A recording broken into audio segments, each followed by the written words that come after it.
city of Newcastle upon Tyne, situated in the northeast of England, has a current population of over 280,000.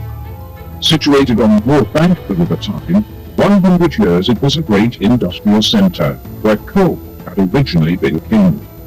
Gradually, however, heavy engineering and other industries such as shipbuilding began to take over. Between 1935 and 1966, Newcastle was home to an impressive trolleybus system, and although the electric buses have been gone for over 30 years, the sleek, silent vehicles, with their cradles of overhead wires, still arouse fond memories amongst older Tynesiders.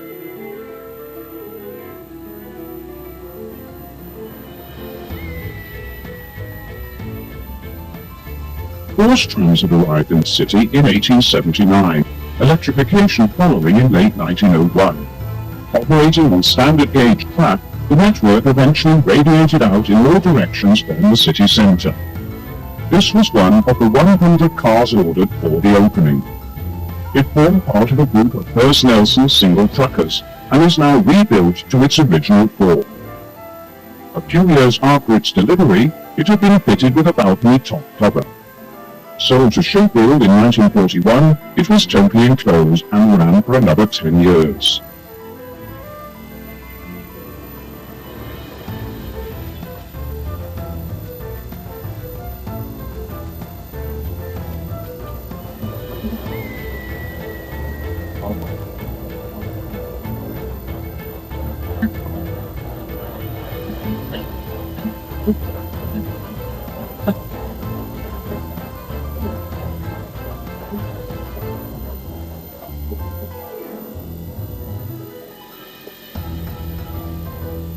Beautifully restored and painted in its original chocolate maroon and cadmium yellow, 114 now transports delighted visitors around the Beamish Open Air Museum, which is situated some 7 miles from Newcastle in the county of Durham.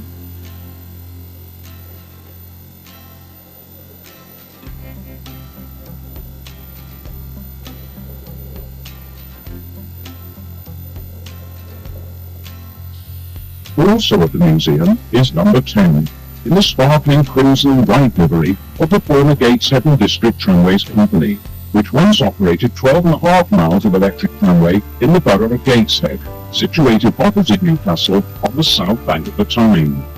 This company-built 48-seater dated from the mid-20s. By 1948, Gateshead had a fleet of 76 cars. To replace their trams, both Newcastle and Gateshead had powers to operate trolleybuses, but in 1950 the latter opted to relinquish them. Contrast, between 1935 and 1948, Newcastle replaced several tram routes, and then continued to expand its trolleybus system until 1957. It was possible that these same two vehicles could have been seen together in central Newcastle. During the period 1948 to 1950, Newcastle purchased a totally new fleet of 2- and 3-axle vehicles. On abandonment, only 2 escaped due to preservation, including 501, this Sunbeam S7 of 1948. Now a part of the Beamish Museum collection, it is of considerable local importance, in that it has a Lorden coach builder's body, which was manufactured at the NCB factory in Newcastle. Although Newcastle and Gateshead were linked by several bridges, the two tramways were not connected until tracks were laid on the lower deck of the high-level bridge in 1923, built the single-decker under the coupled pair of D49s. This railway bridge dated from 1849.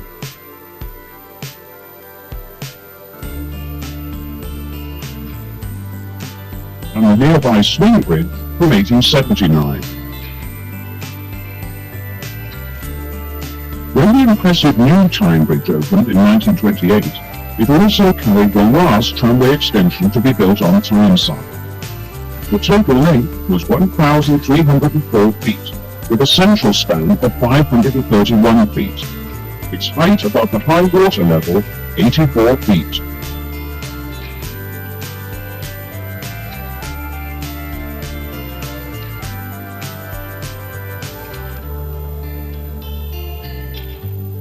Following the initial burst of electrification, some 20 further extensions were built.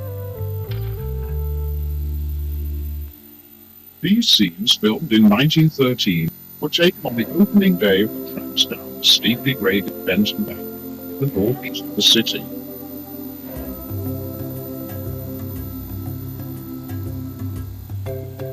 Later trolleybuses would also surge effortlessly up and down the same hill.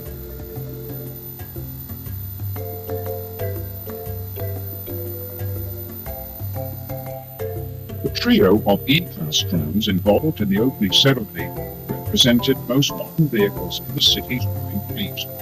198 to 200 were all corporation-built 55-seater balcony cars mounted on grille 21-inch trucks. Power was supplied by two 40-horsepower motors. They formed part of a batch of 17, dating from 1913-14. The city had started constructing its own personal trams in 1904, a practice which they continued into the 20s.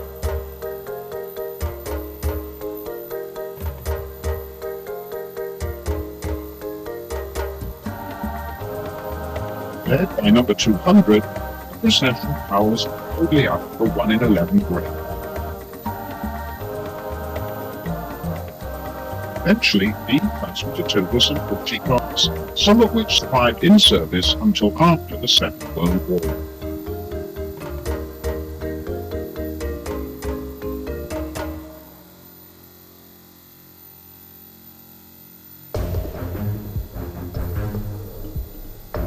Following the extension over the high-level bridge in January 1923, the tramway network underwent a radical transformation. The public are now offered a comprehensive cross-river service with a complex network of jointly operated routes. Gateshead local lines were also extended to various points in central Newcastle. Following the horse race was a much rebuilt Newcastle Nurse Nelson line of 1902. Contrast, the Gateshead Company was shown off one of its 7 exit built 70-seaters. Among the throng of civic dignitaries, sporting a goatee and a grey Homburg hat, was Holman Main, long-serving chairman of the Trams Committee. Some 15 months later, Great and Brook were again in force, this time to attend the inauguration of the Gospel Public Railway. Opened in April 1924, this picturesque 1.5-mile extension came on double track from Great North Road to Entrusted. One of the ultimate features was a 1,700-foot long embankment, complete with private rig.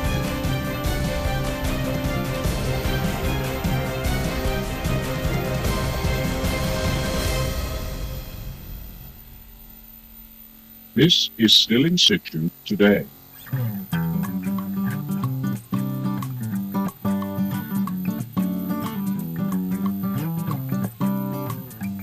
Another feature was this 1,500-foot long cutting.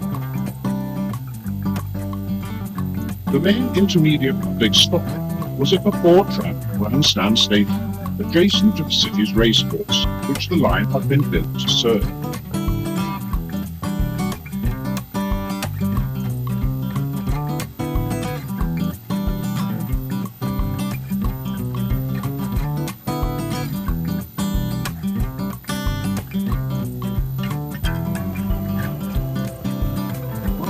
Gates marking the eastern limit. These posts are still standing today.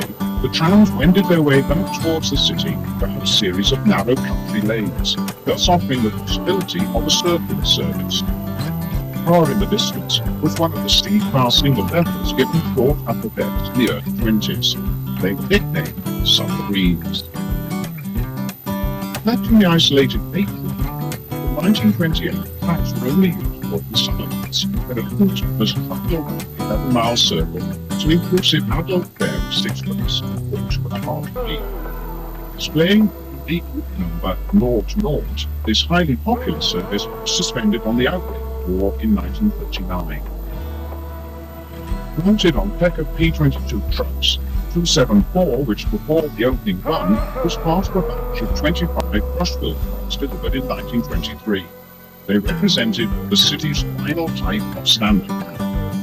Nicknamed glass houses, the first of these totally enclosed rear-loading front-exit B-class cars had entered service in 1917, examples being built until as late as 1946.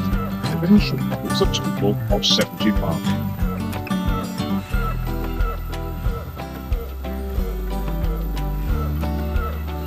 Close to the crowd was the then General Manager, Ernest, seen to the left.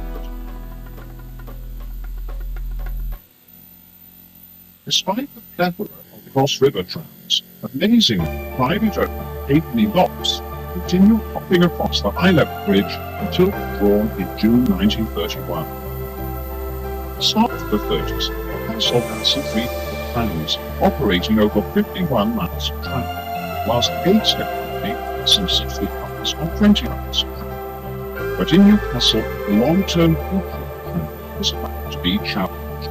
The city's famous Trolleybuses at first appeared as feeders to the trams in 1912, but by 1930 they were serving many of the expanding to suburbs. Trolleybuses had first been considered in 1911, but it was not until May 1934 that the City Council approved plans to obtain the necessary parliamentary powers. Later it was argued that trolley vehicles would continue utilising locally produced electricity, and that some of the existing tramway infrastructure would easily be abandoned. Also, by converting some trams, it would alleviate the need for new piles of wood.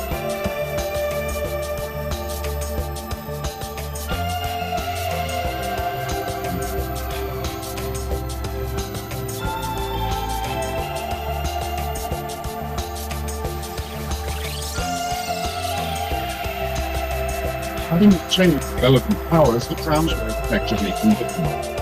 However, owing to the outbreak of the Second World War, the last battered remnants did not finally run out until 1950. The first east-west trolleybus routes began full public service on Tuesday, the 1st of October 1935. In the east, they displaced trams between the centre and Wall's End Park Road, whilst in the west, they extended beyond the old tram terminus of the Fox and Hounds by means of a 2-way route to Denton Burn. To evaluate the various vehicles on the market, chassis, bodies, motors and electrical equipment were ordered from different manufacturers. Denton 14 had ABC 664T chassis, everything else being supplied by Electric. 15 to 19 differed only in that they had roof bodies. 20 to 29 were Carrier E68 with Metrocapital bodies, Metrolink frames and equipment. 30 to 39 had Guy BTX chassis and Metrocapital bodies.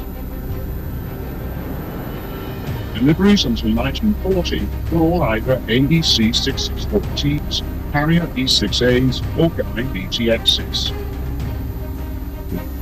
The only exception was 112, which had a Daimler CTN 650. All the dual-entrance metal bodies were ordered from Metrocamel until 1937. E78, delivered in the same year, had a row body of composite construction, where similar vehicles followed for the next 3 years. 109 of 1938 had the first multi-coach body. Built in Newcastle, this handsome vehicle had a raised waistband with only upper and lower deck windows, as well as a cutter roof in front. These first-generation trolleybuses were very much products of the period. This was a time of graceful streamlining. At the city's central station, the superb Bresley-designed A4 Pacific locomotives were regular visitors. Here, Silver Fox backs down onto a London Express, the Silver Jubilee, which consisted of Bresley-designed articulated coaches.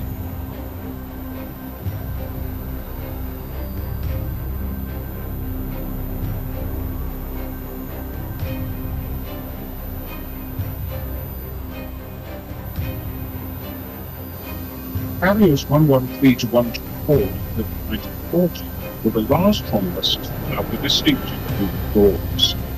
The war prevented further tramway conversions, leaving some 250 cars with 31 miles. It was this with increased loadings, trolleybuses from Bournemouth and Brighton traveled north low. Then, in 1942, 10 elderly six-wheelers were purchased and rented. First, they kept their Bradford fleet numbers, but were eventually allocated the numbers 1 to 9 north. These English electric veterans dated from 1929 to 1931, usually only ventured out at rush hours, running from Pilgrim Street to the East End until 1948. Between 1943 and 1945, 6 much-needed utilities joined the fleet. All were 56-seater carrier W4s, the majority having Park-Royal bodies like these, the exceptions being 137 and 138, which had waymarks.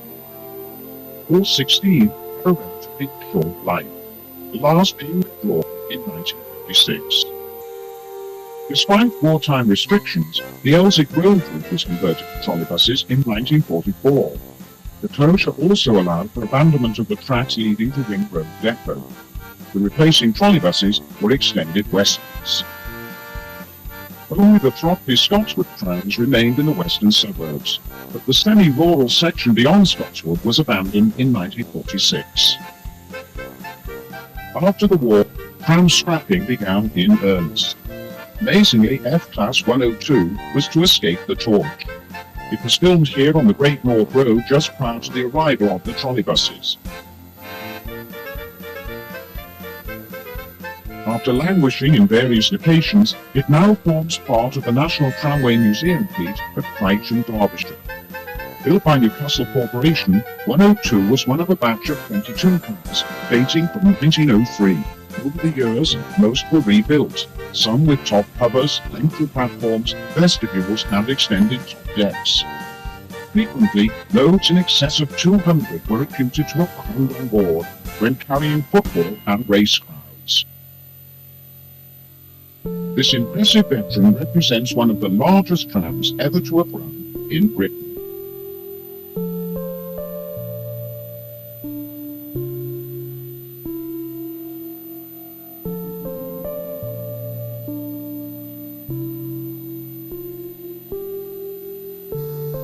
These rare scenes show the neglected trams together with the more modern but equally run-down trolleybuses in the immediate post-war period, when both fleets were still struggling to carry thousands of doctors, shipyard workers, engineers, schoolchildren, and shoppers.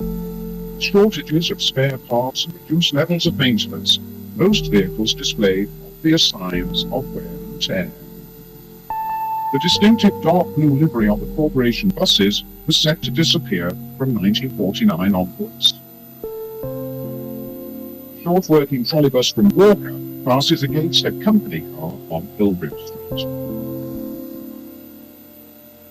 By this time, the bulk of the Newcastle fleet consisted of the 75 glass houses. Sit back, soak up the atmosphere, as the camera offers tantalizing glimpses of a lost age, just before all these war-weary trams and the pre-war trolleybuses were about to make their one-way trip to the scrapyard.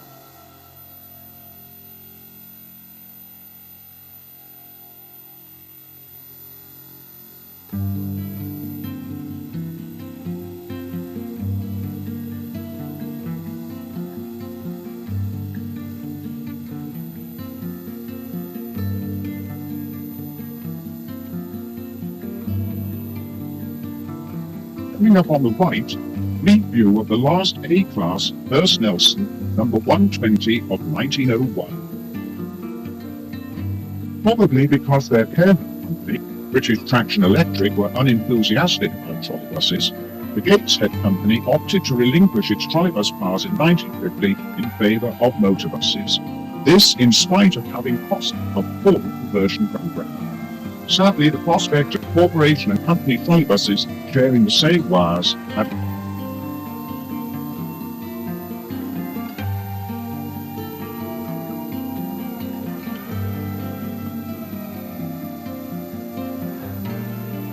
the post-war tramway closures involved the Gosford Park Light Railway. Latterly, these rusting tracks were used to store cars awaiting scrap. Although cars existed to operate trolleybuses through the park, they were never implemented.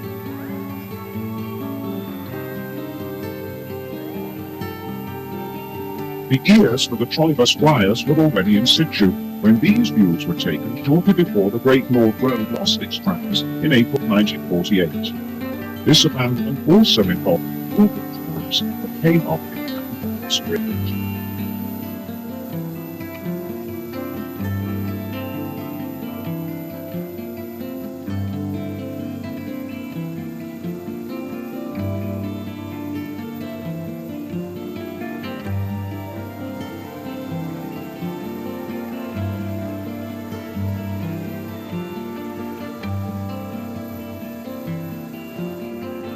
Car-only trams continued to rattle out the turning circle at Scotswood until replaced by buses in September 1949, regular service having ceased the previous October. Then, in March 1950, the remaining jointly operated routes with Gateshead finally came to an end.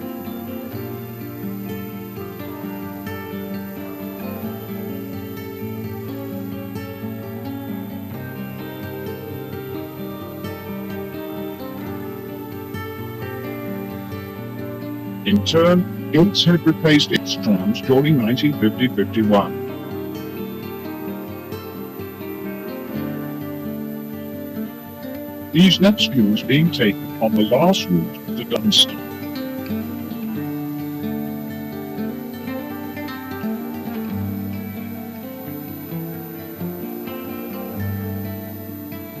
Reversing outside the central station in the heart of Newcastle in July 1951 was company car number 10, now preserved and being.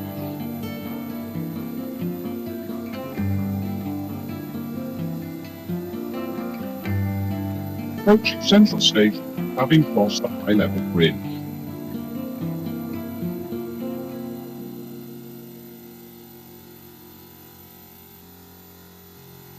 Entering Wellington Street with Gateshead East Station on the right.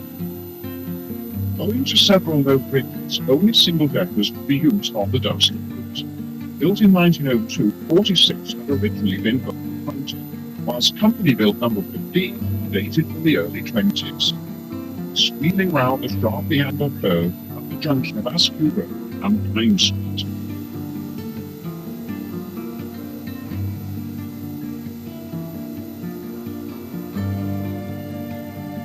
Straddling Dutch Bridge, which had replaced a much older structure in 1934.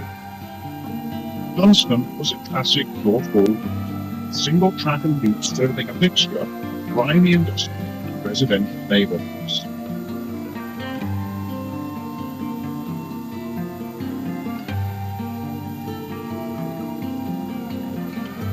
Dipping beneath the two railway bridges just before the terminus of Gasworks Bridge Road, less than 2 miles from the town centre. When the route closed, trams disappeared from Tyneside for nearly 40 years.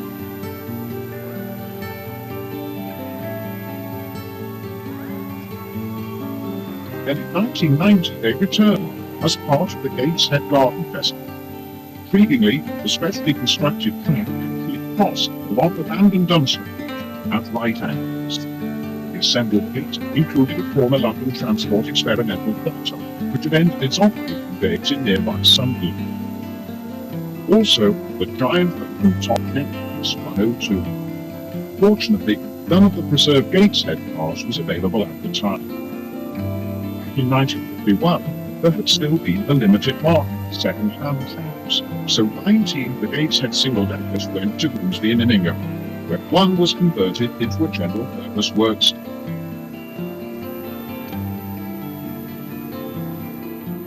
Here it was to survive with some of its sisters until this unique line closed in July 1961.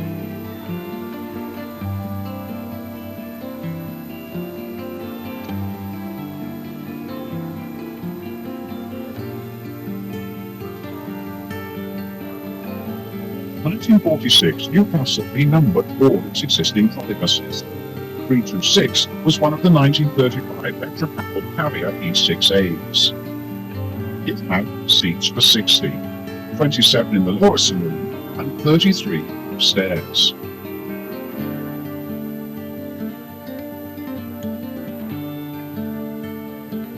The bulk of the pre-war fleet was replaced between 1949 and 1950.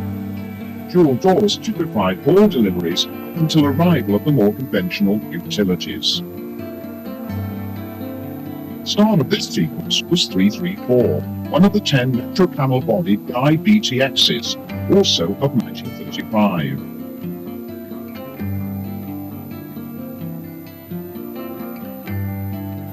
To operate new routes and to start displacing some of the original 20 30-foot long, 8-foot wide BUT 9641Ts with 70-seater Metro camel bodies were delivered in early 1948. Built at the same time as the famous London Transport Q1s, 479 to 498 spent nearly all their active life on the Great North Road and were soon nicknamed Gosford buses by the staff. For the tram conversions of November 1948, 30 Sunbeam S7s with 70-seater Northern coach builders bodies were ordered. Being long and thin, they were 30 foot by 7 foot 6 inches, numbers 499 to 528, given the somewhat morbid sobriquet Coffins. 3 batches of 2-axle vehicles were also delivered, nicknamed Trolleybuses 443 to 478, for Sunbeam F4s with 56-seat Metro camel bodies. The second group, 529 to 553, with Sunbeam F4s, but this time with Northern coach builders bodies. The same firm also supplied bodies for 554 to 578, which had BUT 9611T chassis. They took up service in mid-1949. 2-axle fleet tended to be allocated to the various circular routes introduced in January 1949.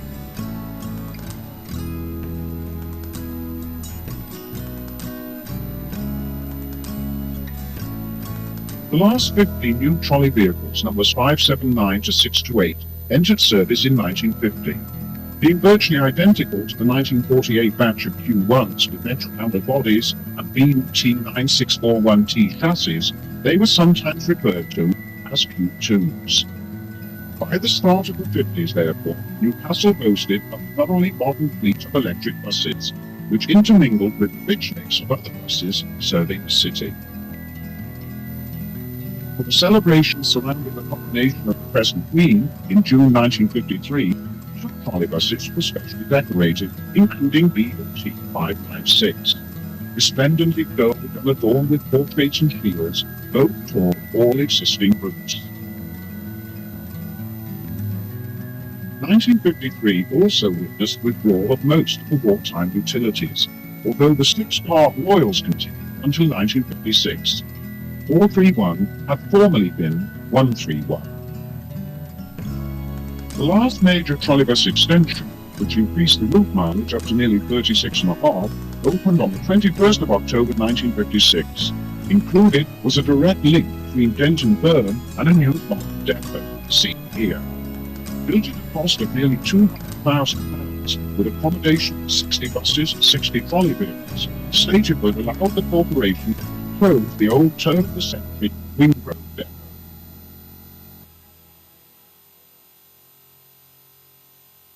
Access to and from Staterford depot was considerably improved when in 1959 the junctions at Denton Burn were completely redesigned. A roundabout was built with various overhead connections which allowed trolleybuses to reach the depot from most directions. At the beginning of the 60s, the system seemed secure, but in a report by F.S. Taylor, the general manager, he recommended phasing out the network by 1968. The full council reluctantly acquiesced. The case against the trolleybus was all too familiar. First and foremost, because of their fixed installations, they were charged with hindering city centre redevelopment. Also, it was argued, it was just as cost-effective to operate buses. Overhead wires were unsightly. New vehicles were increasingly difficult to obtain. Strenuous objections were voiced, but to no avail. The undertaking had turned its back on the trolleys. Within a short space of time, owing to central area road construction, notices appeared announcing replacement of the first route in June 1963. The 34s passed through areas of considerable contrast as they wound across town following much of the original wiring opened in 1945. At the eastern end, the trolleys would be in shipyard, serving giants like Vickers Armstrong, Swan Hunter, Wigan Richardson. In the borough of Wall's End, an area of tightly knit housing adjacent to the neighbouring shipyards, the reversing Y was situated in Vine Street.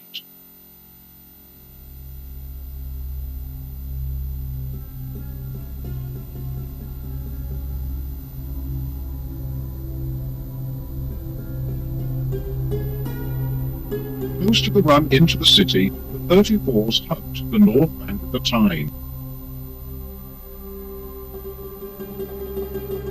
Passing through the junction at the foot of Welbeck Road.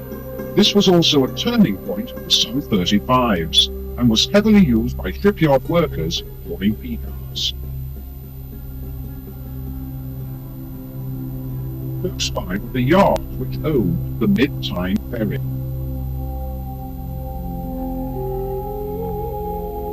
By 1949, the very frequent crossings were served by 3 diesel-powered vessels. Once used by 1 million people a year, numbers had dwindled to under 200 a day as the river-based industries declined, at which point Swan Hunters, the final owners, opted for closure in July 1986. The gantry-style overhead, dating from 1935, typified most of the eastern wing of the 34. These 1960 scenes show trolleybuses threading through redevelopment at the junction of Walker Road and Church Street. As every other 34 terminated, there was a 7.5-minute walkway into town. Crossing the Last House Walk. Situated close to the nearby quays, the bridge dating from 1878 spanned the Ouse Burn which fed into the Tyne at this point. The structure was 336 feet long and 37.5 feet above the high water mark. The gantry cross tube spanning the road had allowed for continued use of former tram poles, suitably strengthened to support 4 or 6 wires in lieu of the original 2.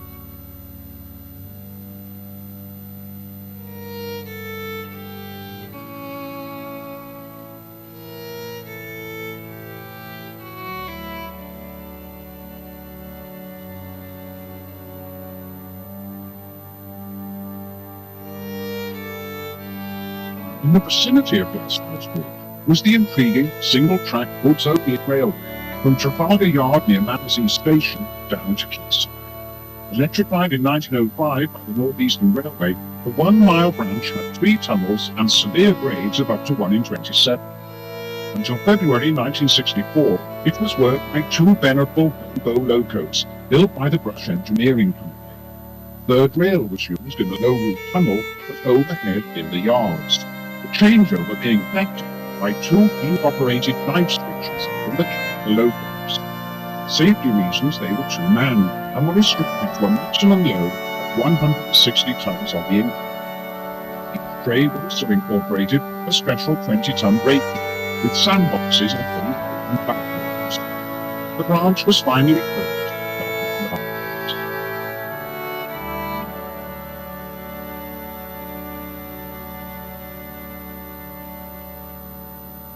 On its final leg into the city, the 34 swept past the sombre buildings flanking City Road. Yet more electric traction.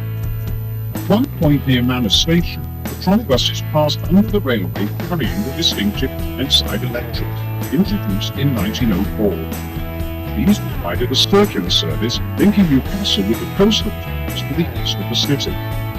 Lines having been de-electrified in 1937, now form part of the electrically powered Tyne and Wear Metro.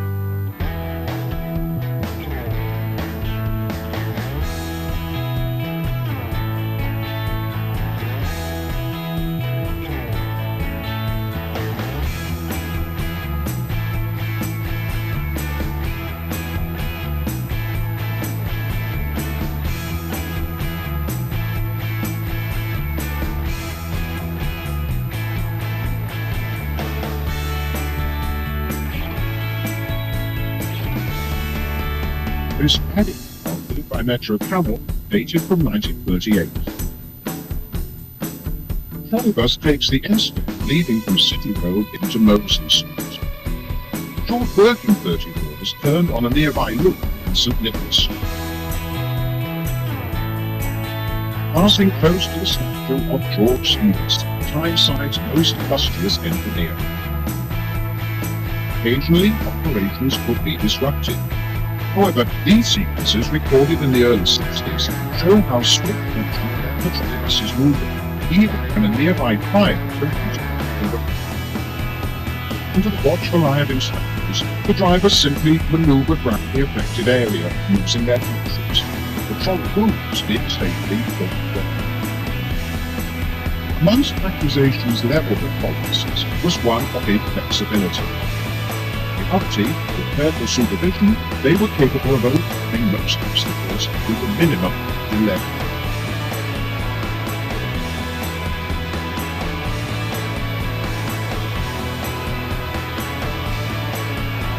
A wall view of a 34A. Following the all clear from the front of the hill, it would be wheels up and to business.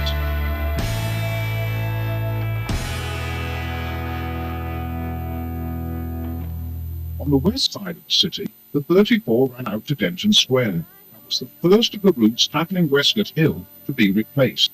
When asked from Whit Sunday, the 2nd of June 1963, Leyland Atlanteans took over, knocking some 10 minutes off the former trolleybus timing of 45 minutes. However, this was achieved by eliminating several stops.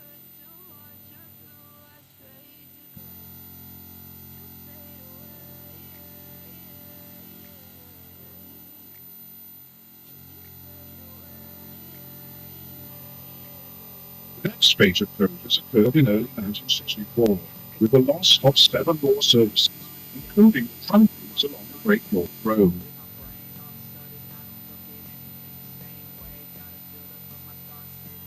As well as those serving South Gosford, Matthew Bank, and in Benton, Swarland Avenue.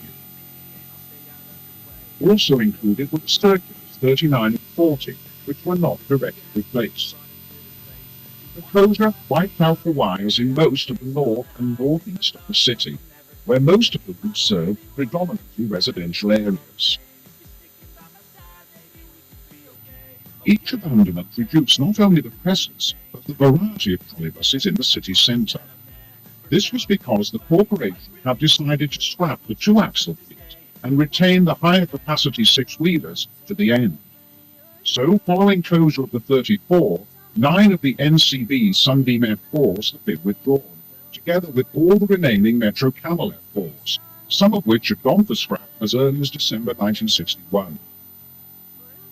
The February 1964 conversions allowed the corporation to withdraw all the surviving 4-wheelers, despite the fact that many bodies were in better shape than those on the Sunbeam S7s.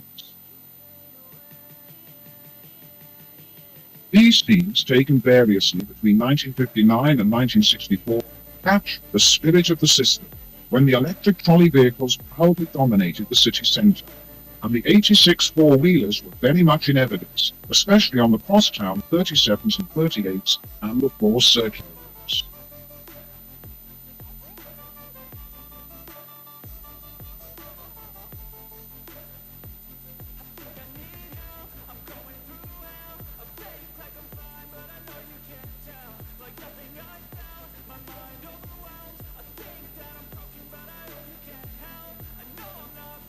Action captured at key intersections. For example, Cook's Corner, where some 16 trolleybus routes thumped under the nest of wires at Newbridge Street or Cumberland Street intersection.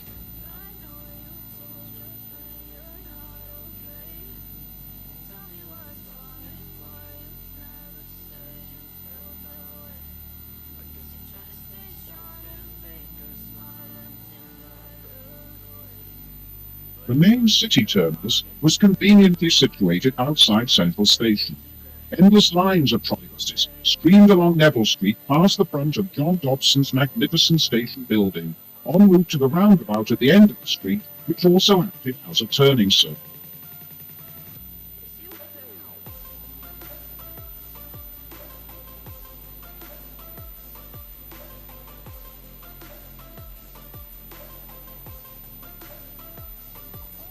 The help alleviate congestion at peak hours, some buses enter the terminal loops by way of Buick Street and Clayton Street West. At the start of 1964, 7 services, including all the derivations of the 31, still terminated outside the station at the taxi rank. The 39 and 40 had also terminated here until April 1962, when they had been curtailed at Newcastle Street. Overlooked by St Mary's Cathedral, an outbound 31A heads north towards Grange Estate via Northumberland Street.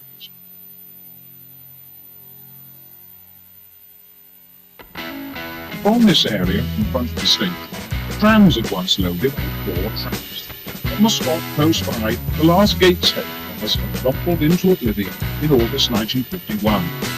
10 years later, trolleybuses still seem impregnable, with constant convoys arriving and departing, swallowing up the crowds emerging from the station and the nearby offices. Buick Street was used in both directions at peak hours.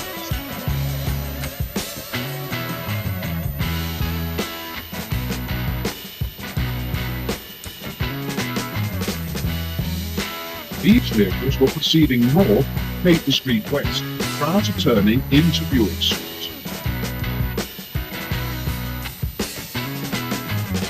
Trolleybuses 473, one of the first post-war vehicles to be withdrawn in October 1962.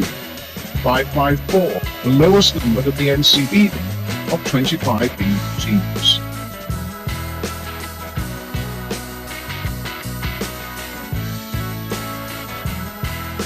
Rows of trolleybuses lined up at the lights. For example, in Pilgrim Street. These were very much synonymous with the Newcastle rush hour in the 50s and 60s.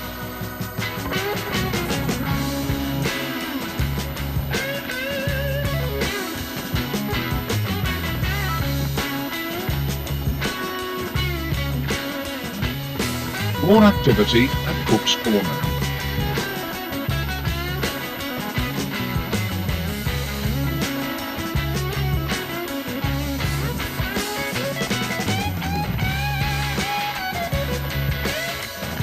Here another metric canal Sunbeam was on a short working 35C. This class could be distinguished by their less rounded roof ends. To and from the city, the 31s and 31As used Northumberland Street to get to Haymarket.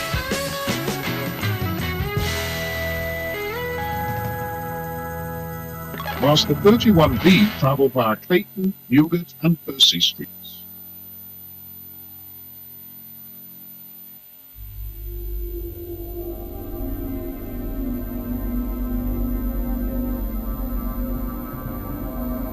All 3 routes joined forces at this bridge.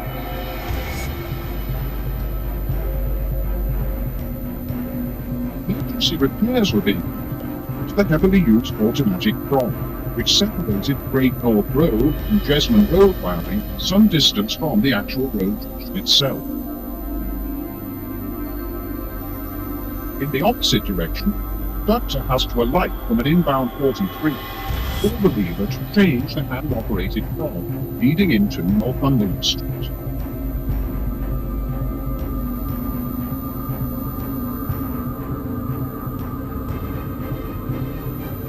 Another view of the automatic prom, with a vehicle taking the inner wires heading across. Such an intensive system, there were only ever 5 automatic proms, all being installed after the war. Inbound those towards Haymarket, overlooked by buildings in Jesmond Road. The X and F on this indicated crossing the prom.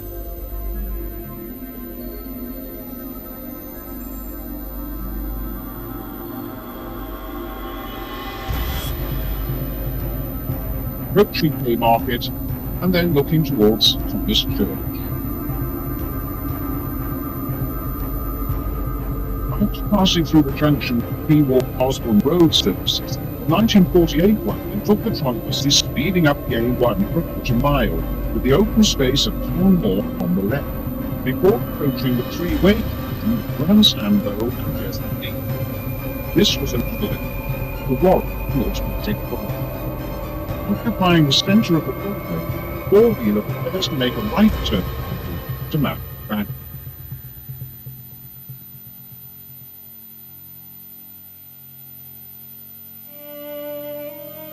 Two city-bound Gosford buses coast under the complex web of wiring.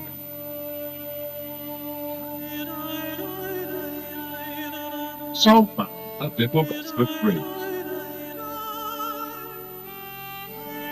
Roughly 2 miles from town, the 31s across the county line into Gosford, BC, situated in Northumberland. The busy high street, with its rows of shops, which is a magnet for many living in North Newcastle. During the 50s, the trolleybuses all too often were reduced to a crawl, as the number of cars, lorries and vans on the A1 have increased dramatically. Heading north was a United bus, followed closely by a 1950 BT.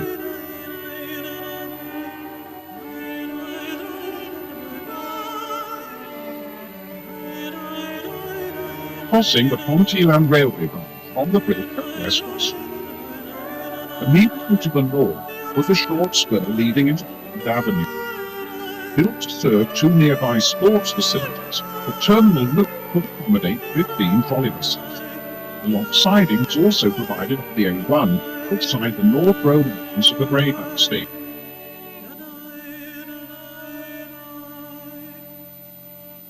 Responding to the unstoppable growth in traffic, from 1950 the A1 was gradually widened, starting at West Gosford Bridge and working northwards.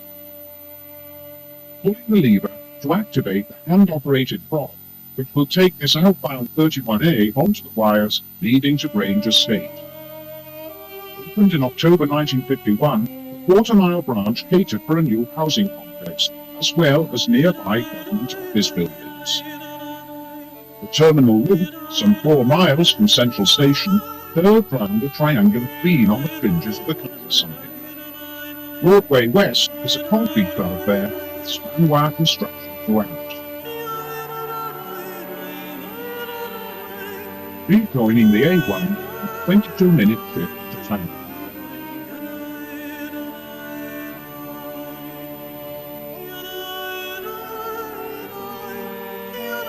Penultimately, used by Route 31B, was a forward farm, situated in Castle Walk, Royal District Council.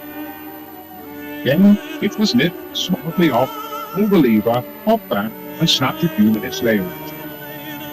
Suggestions that the wires could be extended along into Hampton Park Estate came nothing, although replacing buses did follow this route. All this length of the A1 had been transformed into a dual carriageway only a few years earlier, in 1957-8. Southbound carriageway, built 50 yards to the east of the original road, was entirely new. Northumberland County Council paid for the overhead to be repositioned, utilising bracket arms, as the overall width of the extended highway ruled out the possibility of span wires. To keep the traffic flowing smoothly, V-shaped lay-bys were provided at some stops. 496 comes to rest during the final week of operation. Proposing the camera, the driver clambers into the cab at the start of the 22-minute walk to Central Station. Still on heading north, the outer limit of the way was across the west gates.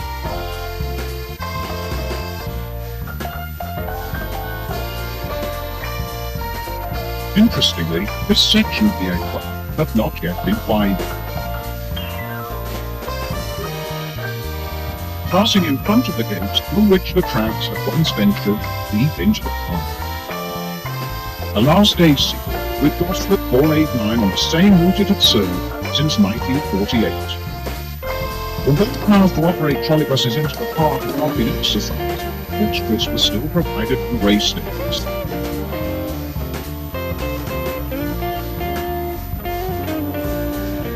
In the city, these normally loaded close to the Central Station in Coexistence.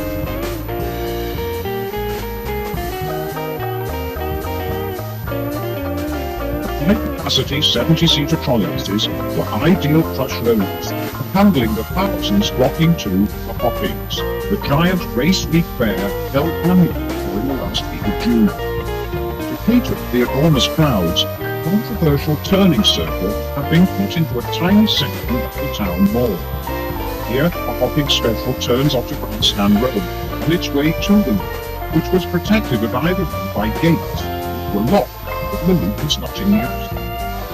In 1948, objections had been raised because another piece of the mall had been lost. Held in perpetuity by the city on condition it was not built on, 900 acres of mall remains a vital lump in the middle of a major conurbation. However, the Grandstand Road turning circle proved invaluable in reducing bed mileage and the number of vehicles required. It was last used for 1963 hoppings.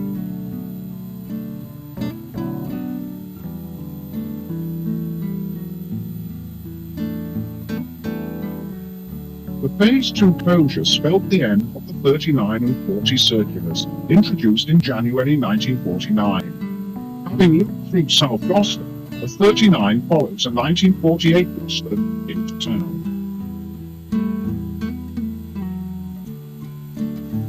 Turning east of Town Moor towards South Gloucester.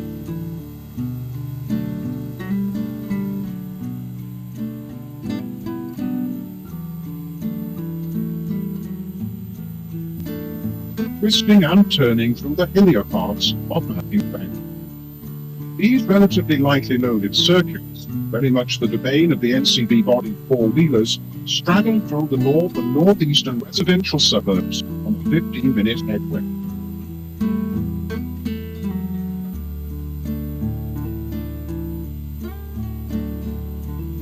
For the many employees at the headquarters of the Ministry of Pensions and National Insurance, a lengthy siding was provided on Benton Park Road. For the same purpose, there was another siding as well as a turning circle at Swarland Avenue, terminus of the crosstown 37s and 38s, both of which ran to Benton Road terminus in the West End. 37 via Eton and the 38s by way of Jesmond Road.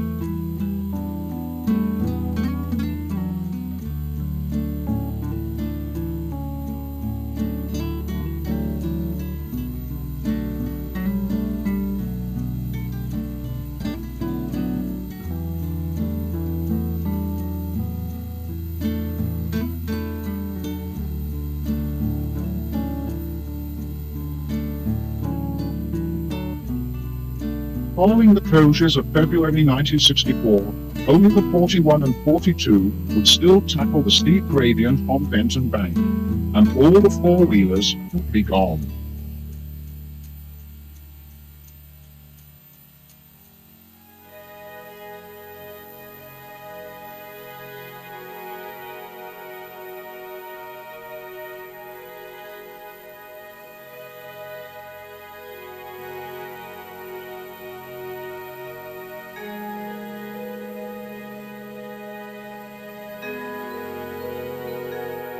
At full throttle on the stretch of Jesmond Road, immediately before the bridge over the railway of Ilford Road, near West Jesmond Station.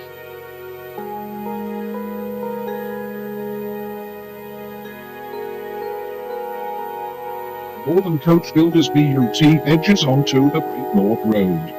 This bus would soon be scrapped, but the 42 would linger on until May 1965. Barras Bridge.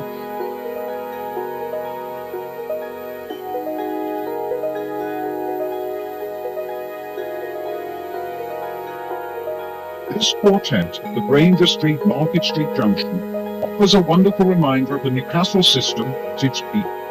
When part of Granger Street once carried 168 trolleybuses an hour at peak times.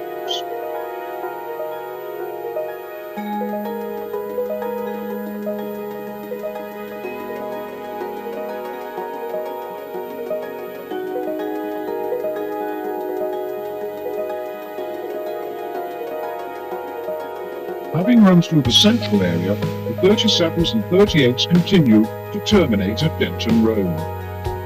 To eliminate an awkward and increasingly dangerous loop, a new anti-clockwise turning circle was opened in the early summer of 1962 at a cost of over £12,700. Built on top of Denton Burn Street, which had been culverted, it also involved one of the last major wiring alterations trains between.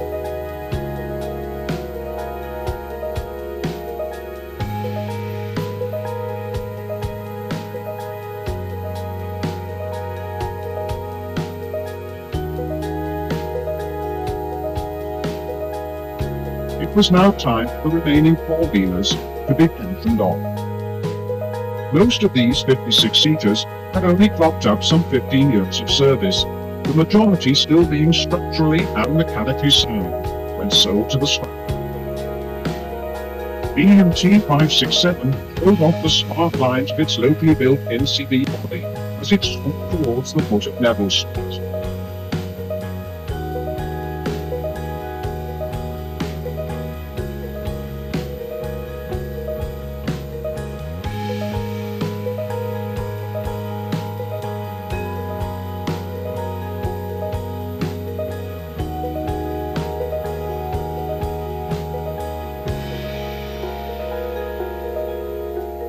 Another NCB product, but this time on a Sunbeam F4 chassis.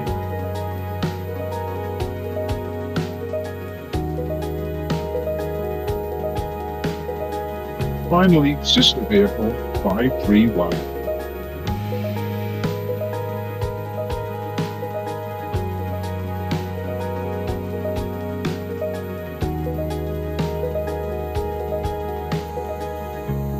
The third phase of the conversion program, which occurred on May the 30th, 1965, was dubbed the Great Slaughter by local enthusiasts. 9 more services and 11 route miles were wiped out, including the surviving workmen's block still running out of Dawes End Park Road, former terminus of the longer Route 34. 2 depots, both of which dated from the latter part of the 50s, also their trolleybus applications. Trolleybuses were now set to disappear in town and Penn. Reversing what is situated in Bingfield Gardens was the terminus for the 32, which then crossed town towards end boundary.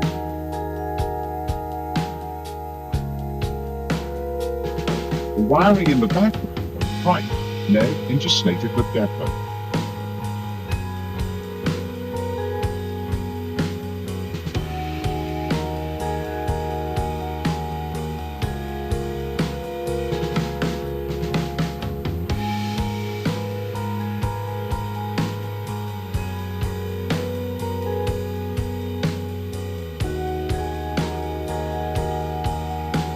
Also running through them were the 36 and 44. These formed part of the complex pattern of routes introduced in October 1956.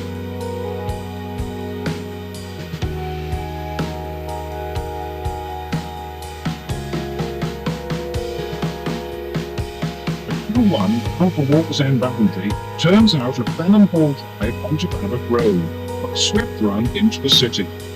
Known to be a speed trap, drivers would often touch 40 miles an hour as they powered their way past Benham Barracks and the fringes of Town Hall. This inbound S7 was at the junction of Barrack Road and Stanhope Street.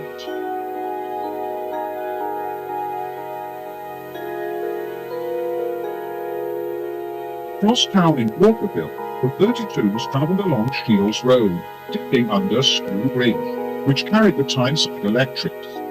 5-mile-an-hour speed restriction allowed the trolley booms to be forced down and out to the side of the lower bridge.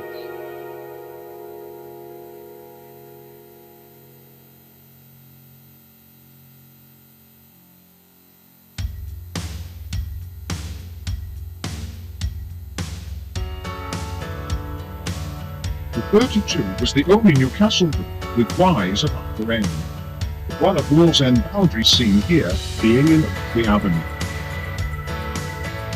From this point, it was just under 6 miles from Benham.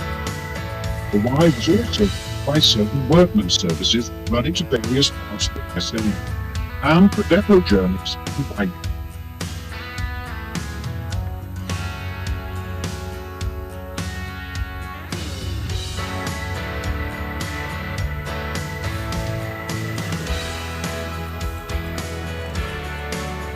Snatercliff Depot was set to lose its trolleybus allocation as part of the Phase 3 conversion. Dating from 1956, this modern facility had accommodation for 120 vehicles, equally divided between buses and trolleybuses. Following the February 1964 closures, the two most westerly roads had already been given over to the city's increasing army of diesel buses. At its height, Charitable had provided trolleybuses for 7 routes.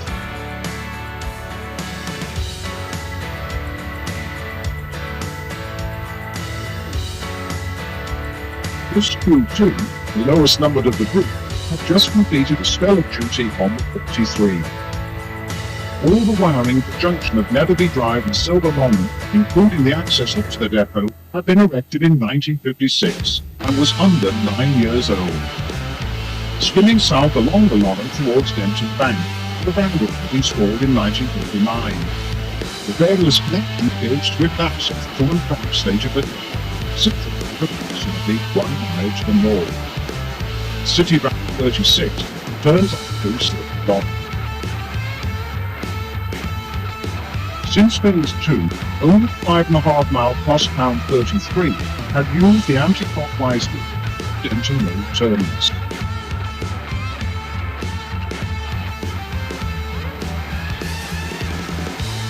The reversal of Delaware Road, where the Ministry of Transport originally wanted a turning circle, was destined to survive the Great Slaughter, becoming the western limit of the 35C. Drivers using this one could move at an angle onto the steeply graded street before going forward to cross onto a short siding situated on the north side of the lane.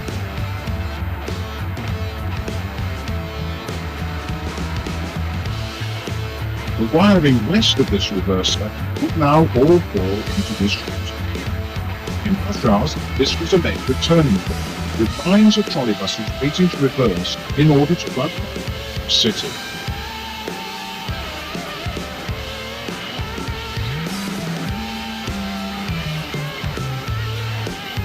Probably the most unusual Newcastle reversals to be found from Ireland amongst the older properties near Benwell Church. Mainly confined to rush hour vehicles, terminating vehicles crossed against the traffic flow onto the wrong side of the congested main road before reversing gingerly to Nicholl Street.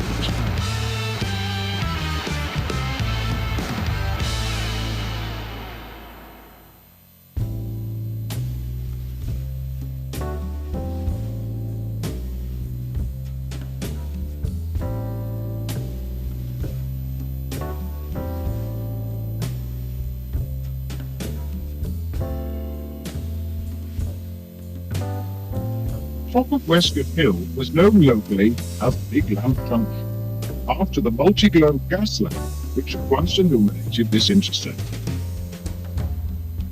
Prior to May 1965, 13 routes either terminated or passed through central Newcastle. Most of the major thoroughfares still nestled under the shadow of tons of overhead wiring.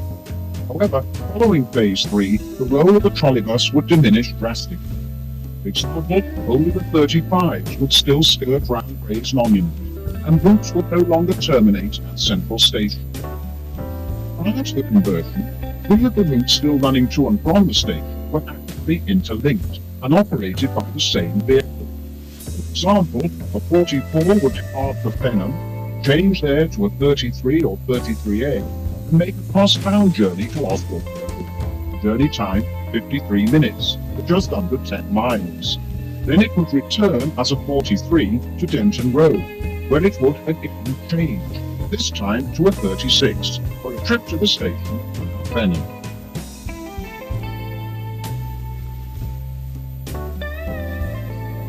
Sweeping past Dobson's magnificent soot-stained portico along the 80-foot-wide Neville Street, which since 1955 had been divided by a central reservation.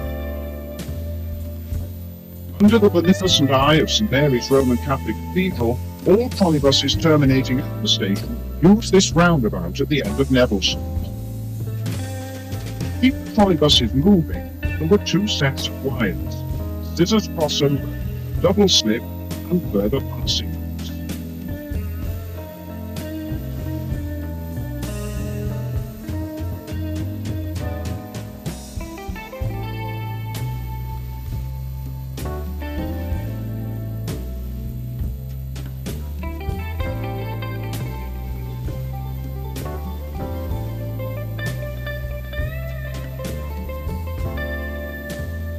People on only 33 feet avoided Central Station by operating to and from the siding at Eldon Square to either Benwell Church or Delaware Road, thereby providing much-needed extra capacity on the densely populated Elsing. Turning for Monument siding, somewhat dingy 479 noses cautiously Peyton Street into Wood Street.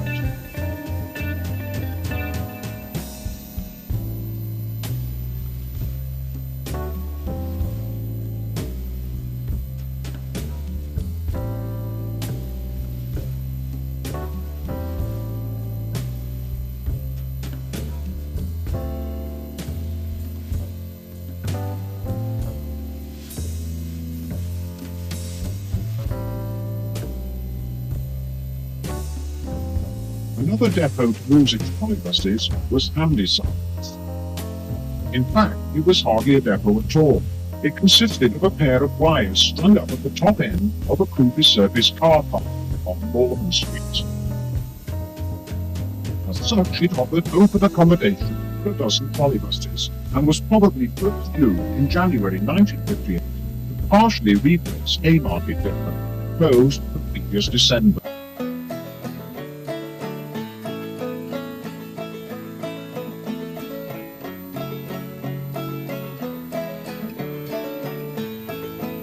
Outside the rush hour, the parking area was normally full, although there was no overhead stable. The site also had space for 18 buses.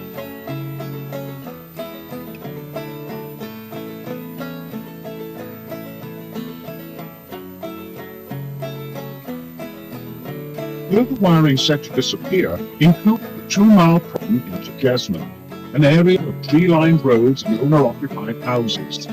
This had been the only route to penetrate the northeastern suburbs prior to the post-war extension. Terminus Osborne Road consisted of a one-way loop, used latterly with 3 cross-city services: the 5.5-mile 33 to Denton Road, 4.25-mile short-working 33A to Delaware Road only, and the 43, which formed part of a complex tract of routes extending into the western suburbs and eventually ending at the station.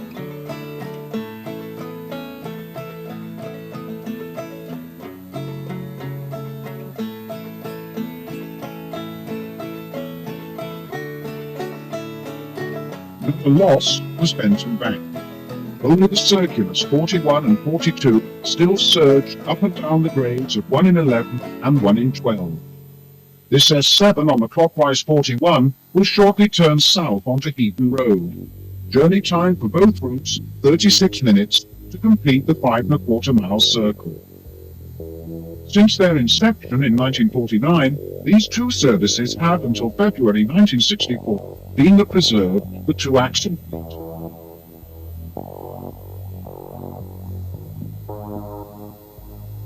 "41 turns onto Shields Road Byker, joining the throng of trolleybuses which provided an intensive service between the city and this important eastern suburb.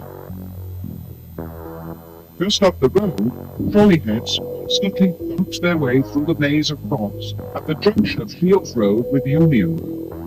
In early 1965, Byker was still very much trolleybus territory, with only the 37 having been replaced. On top of the many depot workings, 7 routes still ran through, together with the various shipyard specials going out to Wallsend Park Road.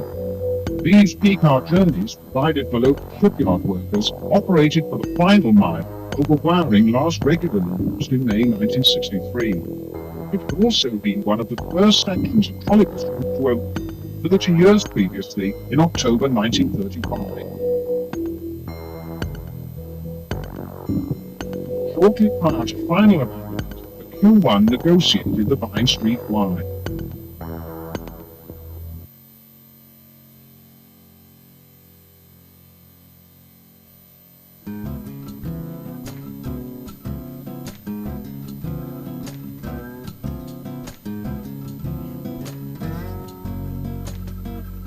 More familiar vehicles were now on their way to the scrap merchant, including all the remaining gospel buses, 1948 Q1s.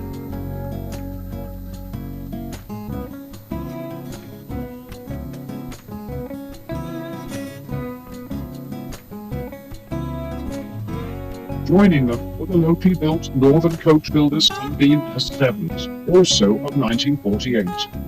These coffins would all too soon be dead and buried.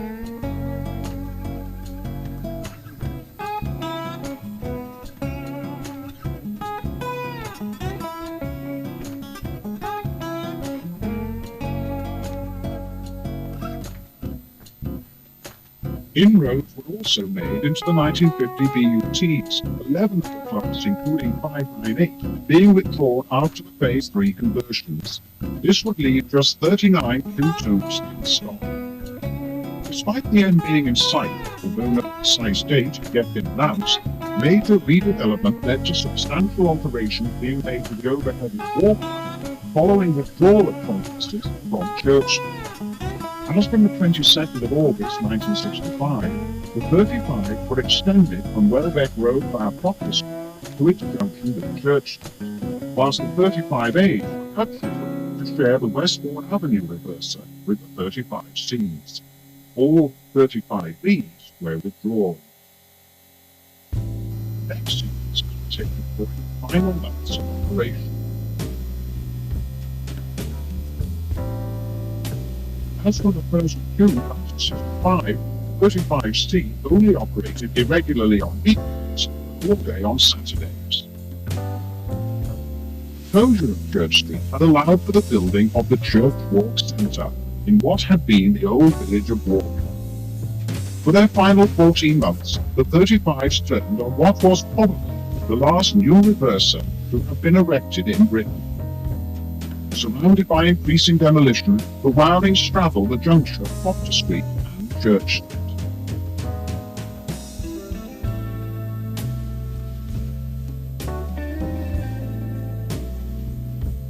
The 7-mile journey to Denton Square via Brighton Road took 42 minutes.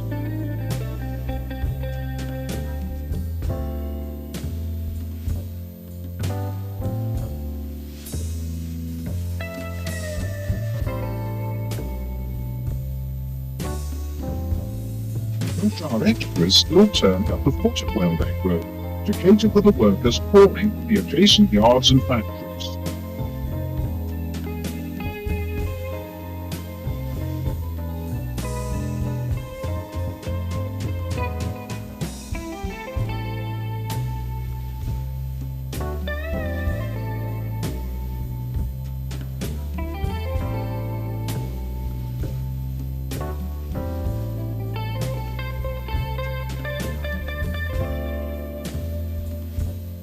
The railway bridge at the east end of Welbeck Road carried the Tyneside electrics on the riverside loop.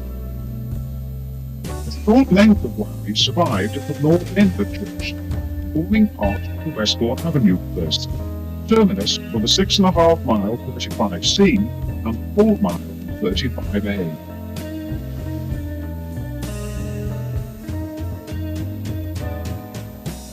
From this point, the various 35s shared common wiring to the city centre, passing en route the rarely used biker reverse, situated at the busy intersection of Welbeck Road and Bottle Street.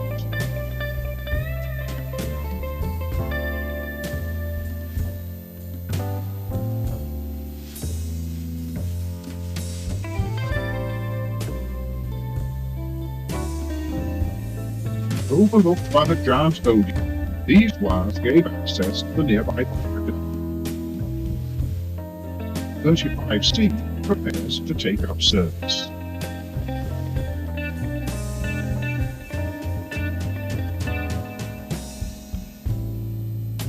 Eluded at first, the city-bound Q2 emerges from the southern entrance of Biker Depot. The main wiring along Crossway, erected as late as 1957, had gone by this time.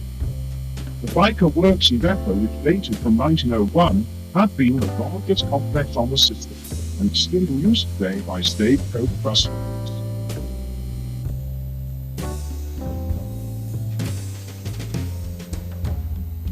Opened in 1878, the 1,130-foot-long Biker Bridge cuts across the Old Burn at a height of 80 feet, making it the longest and highest structure in the UK to be traversed by trolleybus.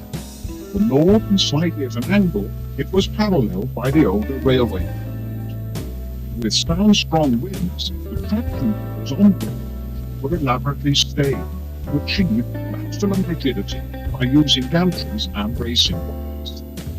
The open breakdown truck tows a disgraced trolleybus back to Brighton.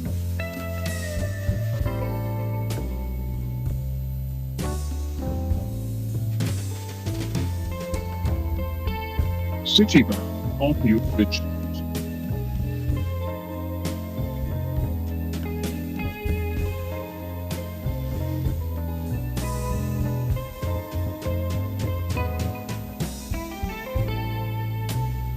"35C prepares to turn to Market Street.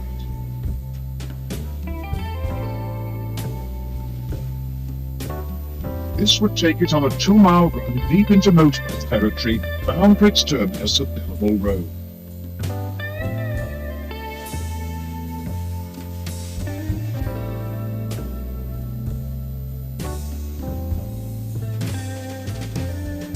Built by the old YMCA, the trolleybus skirted an obstruction in New Bridge Street. Eldon Square. By mid-1966, it was increasingly difficult to remember that only 3 years earlier Newcastle city centre had blurred and hummed the sounds of electric motors. Now a handful of trolleybuses were clearly outnumbered. 586 accelerates smartly up Galloping towards the long St James's Park, catering for the nearby Newcastle United football ground, Barrack Road. The 4 sets of wires ran together for about 250 yards, as far as the junction with Stanhope Street. Due to insufficient numbers of trolleybusses, the loop was last used during the 1965-66 football season. Vehicles turning onto that crossed over the top of them before starting their descent into the city.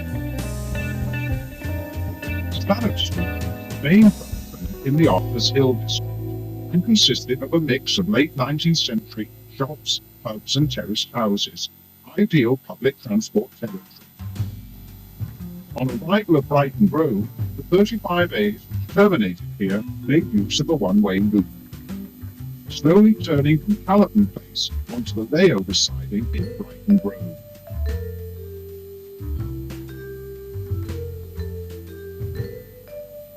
Having come from Denton Square, this city-bound 35 pulls up at the same stop. On Westgate Road and West Road, 35s follow the course of the original trolleybus route as far as the Docks and Hounds.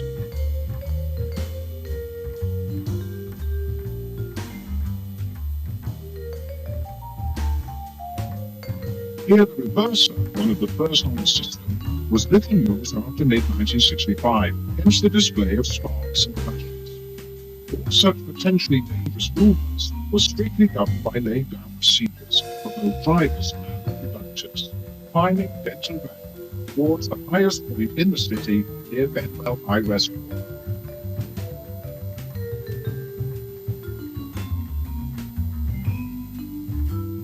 To avoid turning on the trunk A69, the terminus at Denton Square consisted of a lay-by built on private land. Since June 1963, it had also been shared with Atlanteans on the 34, which then paralleled the trolleybuses all the way to the turn-off at Brighton Grove. When it was finally announced the system was to close on the 1st of October, enthusiasts began descending on the city to record what was left for posterity. Many once familiar sights would still disappear. For example, a tower wagon, standing square in the middle of the road, repairing a broken hanger in Proctor Street, Walker. This was one of 9 carriers suitcase trains, with Eagle hydraulic towers delivered in 1958, some of which were also used by the lighting department. Most of the highly skilled staff would shortly have to seek other employment. As maintenance declined, requirements increased. The ever-useful pole was stowed in a special tube under the transom.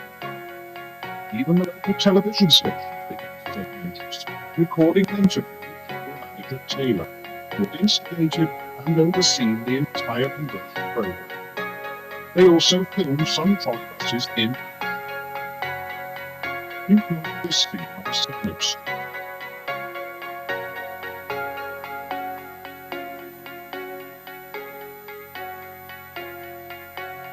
they recorded a special tour organised by the Huddersfield Trolleybus Preservation Society. Those on board were eagerly filmed, noting every aspect of the vanishing scene.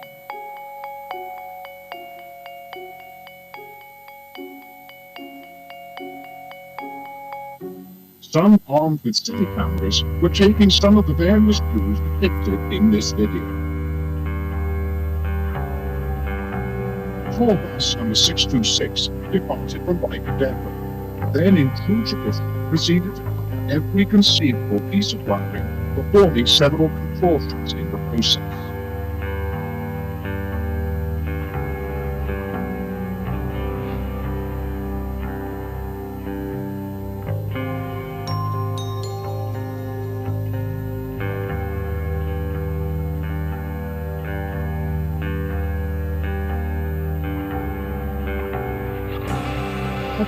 Wound this way, requiring use of the rear emergency window to give access to the reef.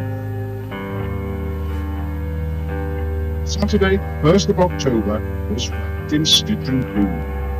As with the recent last tram days, Leeds, Sheffield and Glasgow, heaven seemed to be prevailing mood of impending doom. But, in contrast with the tram days, no public farewell had been arranged.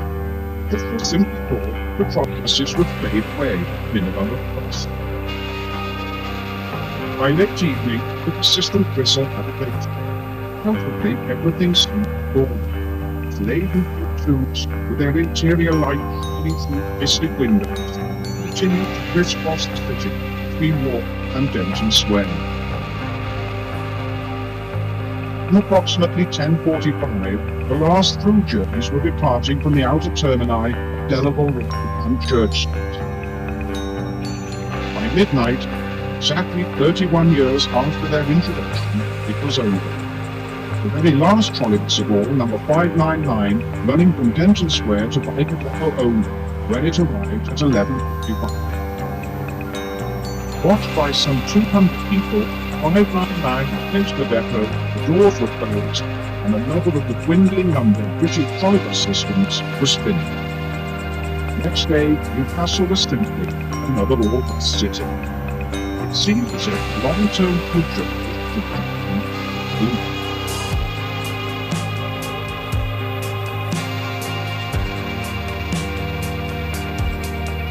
other than the law, 16-year-old BUTs were reaching their paid quarters as a breaker's yard in Bingley, only to escape the slaughter. 6 to 8 of 1950, which was rescued in Bristol South, it now resides to Carlton Buildings.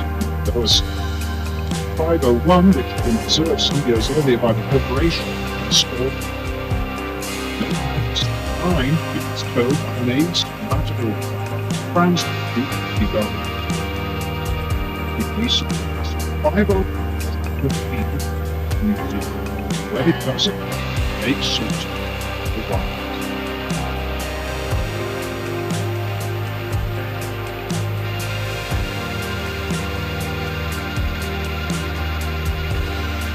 Some of it was still of this case, but the companion case, South Fuel Spots, we both thought fully restored this magnificent summer which Newcastle built in 1950. The detail of the late CPA. When the long-established client-side electric was finally gave way to diesel in 1967, it looked as if the rise of electric traction in the area was complete. However, consents prevailed. Client-siders have benefited hugely from the tiny rear metro, opened in stages. See the prototype unit operating at the test at Middleton Wards End of 8.7.